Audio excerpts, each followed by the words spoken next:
Hello and welcome to the Sportsman Bet, a brand new YouTube channel dedicated to betting on sport, where you're going to get some of the very best tips and tricks and hacks and everything about betting, but probably not from me.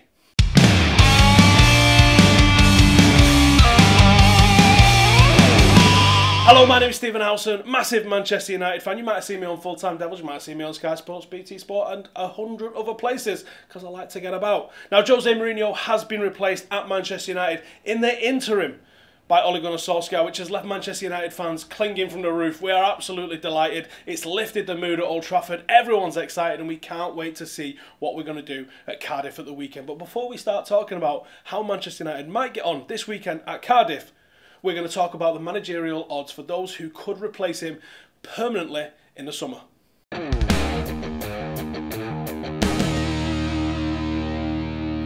There's 8 candidates that have emerged as the potential new manager at Manchester United on a permanent basis.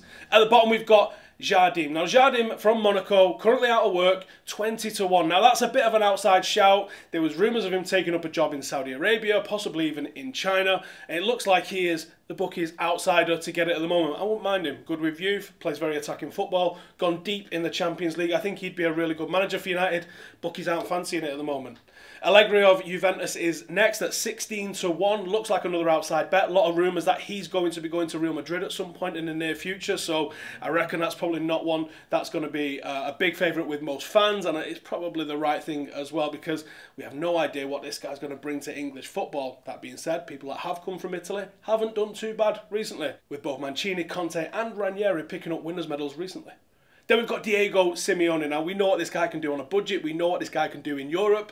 But what I don't get about this one is, if people didn't like Jose Mourinho's style of play, they're going to pull their hair out with Simeone. This guy's defensive first when he's playing bottom of the league, let alone top of the league. I don't think Simeone and United would be a good fit. Even though I think he'd be a fantastic manager, everyone chirping on about the United way, they're going to have kittens if we got Simeone, and he's at 16 to 1 for a reason. Don't see that happening. Another at 16 to 1 is former Manchester United centre-half. He was here a little bit. Laurent Blanc. Now, he's had a pretty good success with Paris, World Cup winner. This guy knows the club. He's got a good reputation around Europe. To be honest, I thought this was the guy that was going to be coming in as an interim manager. 16 to 1. Doesn't sound like the bookies really fancy him at the moment, and I definitely think he's in this group of outsiders for the job. Eddie Howe at 10 to 1. This actually puts him on the inside track of what could be happening here. And personally, I would love Eddie Howe as a manager at Manchester United if we sorted out the backroom staff, if we brought in a director of football. The way that Bournemouth play football is absolutely fantastic, and I would argue that what Eddie Howe has done with Bournemouth is more impressive than what Pochettino has done with Spurs. 10 to 1. I'd fancy it, but it would be a massive gamble for Manchester United, because let's be honest, the manager just isn't what this guy can do tactically. He's also the PR face of a club. And does Eddie Howe have the pull of any of the rest of the people on this list? He's an outsider. I think a lot of people would like it, and I think he'd probably do a good job. I don't think he matches the commercial things that the Glazers need to get this job.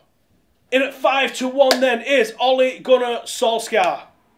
I expect the odds on this could quadruple by weekend, or could absolutely tumble. If we start off like a rocket against Cardiff, then people are going to start demanding, give this guy the job, just give it him permanently. Everyone's going to absolutely love it. 5 to 1, and there's talk of some sort of release clause going into the little deal that we've got. We loaned a manager. How mad is that? There's a little bit of a talk that if this release clause works, if everything goes to plan with Ole Gunnar Solskjaer, United could get him on a permanent basis. And you know what? It's actually nice to hear that the club are planning for success for a change. 5 to 1, might be worth a punt. Zinedine Zidane, 9 to 2. 3 times on the bounce. Do you remember when like winning the Champions League back-to-back was this mythical thing that no one could ever do? And Zidane's like, cool, hold my beer. How about I win it 3 times on the bounce? Sit down, haters. Anyway, Zidane at 9 to 2, not a bad shout. Adidas ambassador, mega well-known, pretty reasonably successful, I would say, in the Champions League. Now, do you know what? If we did nothing in the league and won 3 back-to-back Champions Leagues, there'd be people sporting Zidane tattoos around Manchester, I'll tell you that for free. 9 to 2, he's out of work. It seems like the sort of job that the Glazers would love to get this guy in, don't it? Oh, I don't think he's going to be the one that gets it, but at 9 to 2, it's not a bad price. But top of the list is Pochettino at 5 to 4.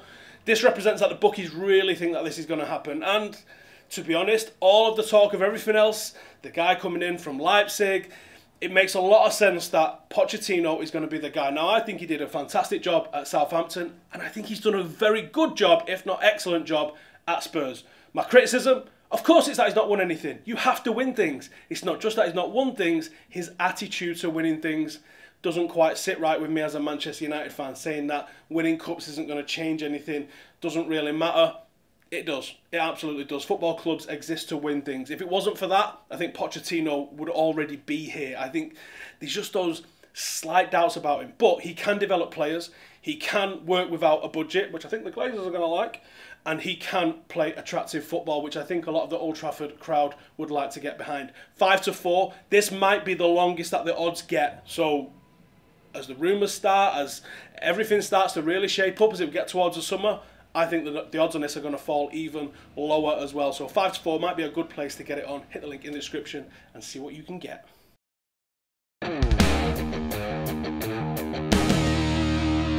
So Ole Gunnar Solskjaer's first game in charge of Manchester United is, you can't write this, can you? It's Cardiff City, the one club that he has actually managed in England today, and he didn't do a very good job there.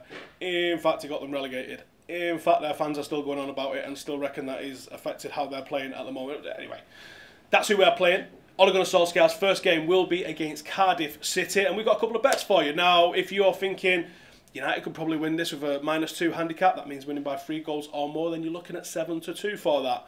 That's probably good value, because I think with the mood lift that everyone's going to have at Carrington, Old Trafford, I expect Manchester United to really put them to the sword. And one guy that might benefit from it the most is the guy that's probably the happiest that Jose Mourinho has gone, and that's Paul Pogba. If you're feeling really fresh, and remember, the guy takes penalties, Paul Pogba to get a hat-trick, you're looking around about 66-1. That's the average price for that. So if you think, let's have it, Paul Pogba's going to have an absolute field day this weekend, maybe that's the thing that you want to be putting on. If you want to go the other way completely and you say, do you know what, Cardiff are going to pile it on, they've remembered what Ole Gunnar Solskjaer was like and they want to pay him back, then 11-2 is the price you're looking at for Cardiff to get a result against United this weekend. And of course, the result of this game can actually play into how this managerial odds starts to break down. If it's a massive win, you might see Ole Gunnar Solskjaer move to the top of this list. If we get beat, he might come down somewhere near the bottom of this list. That's football. Right then, it's time to see what we're going to be putting on this weekend then. I like to go for the big bets. The Sportsman Secret Bookie likes to go with the safe ones. So let's find out what we're going to be doing then. So the Sportsman Secret Bookie this week has got a juicy little acca for you. He's saying West Ham win, which is 11-8 on average. A great price for a team that has won 4 in a row. I agree. Bournemouth at 5-6. He's reckoning that Brighton are going to be terrible to travel. Chelsea to win is 1-3, and obviously Manchester City with a -1 handicap, because they're absolutely banging the goals in. £10 is going to return approximately £85. So if you wanted to get in the mix on that one, link is in the description. Now that's if you're, you know, I don't know, a little bit on the scared, timid side. Me, myself, I like to go bananas. Rather than going for £85, let's go for an absolute banger. So off mine, from a tenner, you're going to win £5,400. Are you listening to me? Manchester United to win 5-0 with Ole Gunnar Solskjaer leading the way. We're going to get giddy. The treble is still on, ladies and gentlemen. Then we're going to go for Everton to beat Tottenham, because I think they're in a little bit of a problem at the moment, and all the confusion about what's going on with Pochettino. I think hopefully Everton can take advantage of that. I'm going to go for Newcastle to beat Fulham, and then finally I'm going with Chelsea and Leicester, both teams to score, because I think both teams are going to score, and that is going to return that 4 little simple bets like that, £5.5 grand. That's what we're talking about. If you're going to win, might as well win big. Know what I'm talking about? That's what we're doing this weekend. Thank you guys for watching. All the links in the bottom for everything that you need to find out, and we'll see you in the next one. Remember, when the fun stops. Don't bet more than you can afford. Be gamble aware, and find all the details for all that sort of stuff in the description below.